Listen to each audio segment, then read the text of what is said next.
Shalom warga kerajaan, apa kabar saudara pada hari ini? Bersyukur buat kebaikan Tuhan dalam kehidupan kita. Saudara, hari ini saya ingin sharing buat setiap kita tentang satu hal yang sangat luar biasa memberkati saya dalam perenungan beberapa hari ini. Dan sebelum kita merenungkan firman Tuhan bersama-sama, mari kita berdoa. Tuhan, terima kasih buat hari ini. Tuhan, kami bersyukur buat kasih setiamu, buat hikmat, buat kesabaran yang Tuhan berikan dalam hidup kami, sehingga kami bisa terus ada sampai hari ini. Tuhan, kami tahu ini semua adalah kebaikan Tuhan dan kasih setia Tuhan yang menopang kami. Tuhan, hari ini kami akan buka hati buat kebenaran firman-Mu. Mari Engkau memberkati setiap kami, mengurapi setiap kami.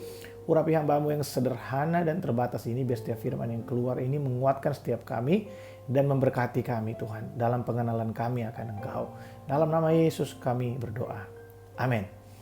Saudara, Amsal pasal yang keempat ayat yang ke-23, satu ayat yang sangat terkenal sekali dan mungkin sebagian besar dari kita atau bahkan semua kita hafal ayat ini, karena ayat ini sering sekali dijadikan ayat emas dan juga sering sekali untuk dikhotbahkan, dibuatkan bahan untuk sharing. Ayat itu berkata seperti ini, jagalah hatimu dengan segala kewaspadaan karena dari situlah terpancar kehidupan.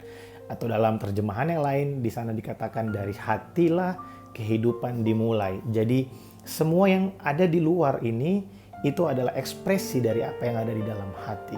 Yang ada di muka kita, firman Tuhan berkata sebab muka itu memancarkan apa yang ada di dalam hati.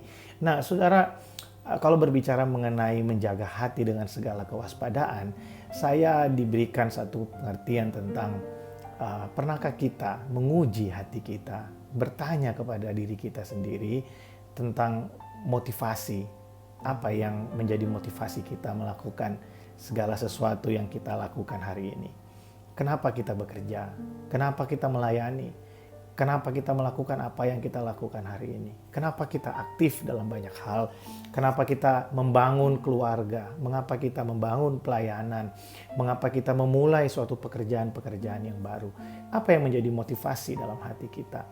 Saudara, setiap kali kita bertanya kepada diri kita sendiri, sebenarnya kita tidak bisa berbohong kepada diri sendiri ketika ada yang salah di dalam hati kita.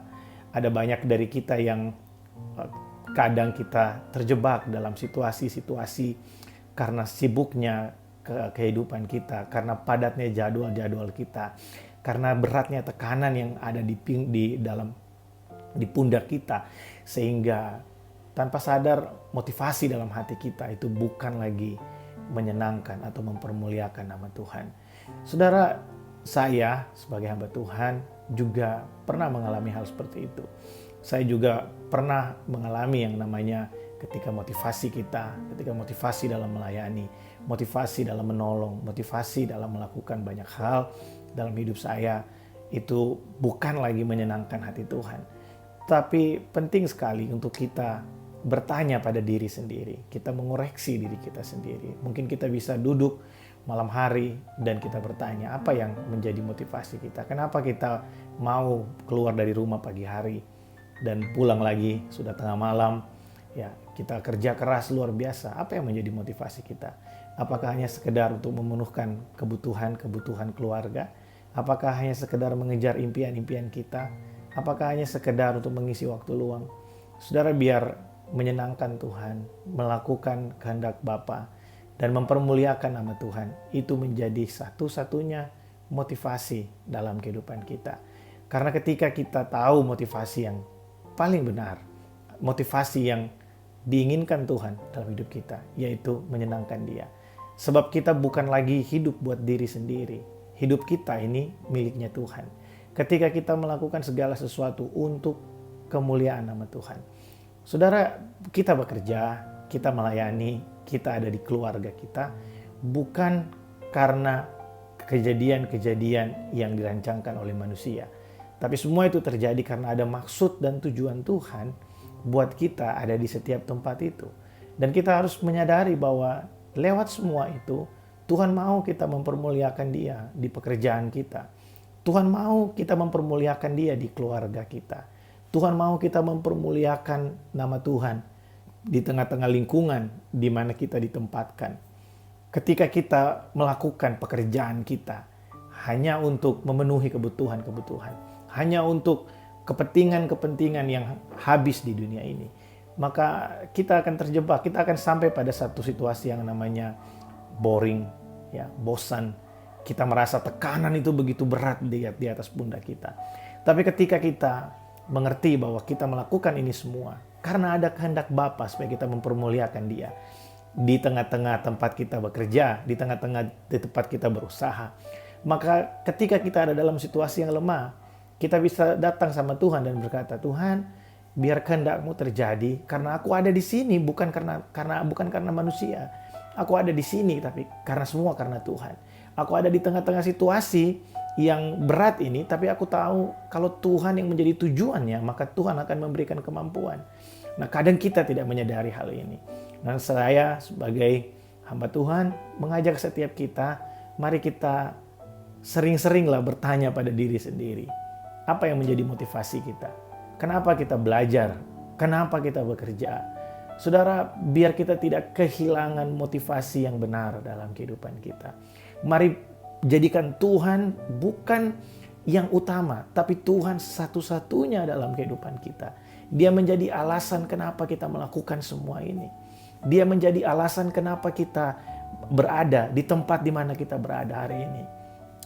Dari bulan Maret kemarin, saya cerita sedikit saudara, ketika pulang ke Manado, ketika pada saat itu pemerintah Malaysia mengumumkan bahwa akan diadakan lockdown, pada saat itu ya, MCO akan dimulai tanggal 18 Maret dan saya harus keluar dari Malaysia pada tanggal 17. Saudara, dalam hati saya sebenarnya, saya maunya kita ikut ambil ibadah dari Bali. Tapi pada saat itu ada satu suara dalam hati saya yang berkata bahwa kita harus memberikan firman Tuhan, kekuatan kepada jemaat yang sesuai dengan apa yang jemaat perlukan. Karena saya sebagai pemimpin, saya merasa saya mengerti apa yang sedang saudara hadapi. Saya dekat dengan saudara dan saya tahu apa yang sedang saudara alami. Oleh sebab itu saya mengambil keputusan untuk kita akan lebih banyak membuat ibadah sendiri. Kita akan buat ibadah sendiri, kecuali untuk hal-hal tertentu. Kalau ada pesan-pesan spesifik dari gembala senior kita, Pak Timotius Arifin, maka saya akan join untuk kita ibadah sama-sama melalui link yang ada dari Bali. Saudara tahu, ketika saya ada di Manado, sinyal pada saat itu sangat-sangat buruk sekali. Ya, di tempat saya tinggal, sinyal itu sangat-sangat tidak baik. Kalau saudara ikut beberapa kali dalam Zoom Fellowship, beberapa kali saya sharing dan suaranya putus-putus, kadang hilang, kadang putus di tengah jalan. Itu semua karena memang keadaan di sana sangat tidak baik. Dan kalau pada saat itu tujuan saya hanya untuk membuat sesuatu yang berbeda, saya hanya ingin terlihat aktif dan semua dilakukan bukan untuk tujuan nama Tuhan dipermuliakan dalam pelayanan ini, maka pada saat itu saya sudah mengambil putusan untuk berhenti melakukan itu semua, berhenti membuat saat teduh dan daily devotion dan doa puasa. Saya mungkin lebih baik untuk ambil semuanya dari Bali, dari gereja pusat kita yang ada di Bali. Tapi saya bersyukur untuk hati yang Tuhan berikan dan beberapa orang di antara kita yang menjadi penasehat buat saya, yang terus menguatkan, dan akhirnya saya punya satu keyakinan untuk meneruskan semua ini. Dan kalau sampai hari ini semua ini bisa terjadi, kerinduan saya cuma satu. Saya rindu lewat semua pelayanan yang ada di gereja ini, nama Tuhan dipermuliakan dalam kehidupan saudara. Nama Tuhan dipermuliakan lewat pelayanan ini, kehidupan saudara dibawa, dibangun, semakin mengasihi Tuhan, semakin mengandalkan Tuhan, semakin menjadikan Dia pribadi satu-satunya yang kita jadikan sumber pengharapan kita, alasan dari segala sesuatu yang kita lakukan hari ini. Kalau kita tidak punya alasan untuk berbuat baik, kalau kita tidak punya alasan untuk memiliki kreativitas, kalau kita tidak punya alasan untuk bergerak maju, saya kasih saudara satu alasan. Dan ini adalah alasan yang seharusnya setiap kita punya. Yaitu karena Tuhan mau lewat kehidupan kita, nama Tuhan dipermuliakan. Tuhan mau lewat kehidupan saudara, namanya dipermuliakan. Tuhan mau lewat kehadiran saudara di tengah-tengah pekerjaanmu, di tengah-tengah keluargamu, di tengah-tengah tempat engkau belajar. Tuhan mau lewat keadaanmu, lewat kehidupan kita, nama Tuhan dipermuliakan. Saudara, mari jaga hati kita dengan segala kewaspadaan. Karena dari hati kehidupan dimulai. Ketika hati kita rusak, maka kehidupan kita juga akan rusak. Ketika hati kita tidak dijaga terhadap hal-hal yang dari luar, yang bukan berasal dari Tuhan.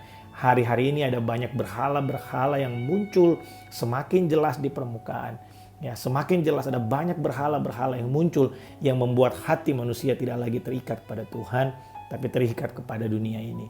Tapi saya berdoa supaya setiap kita, warga kerajaan Allah yang ada di GBI Rock Malaysia, setiap kita terus mengarahkan hati kita kepada Tuhan. Tuhan menjadi satu-satunya alasan untuk kita melakukan segala sesuatu yang kita lakukan dalam kehidupan kita. Tuhan Yesus memberkati.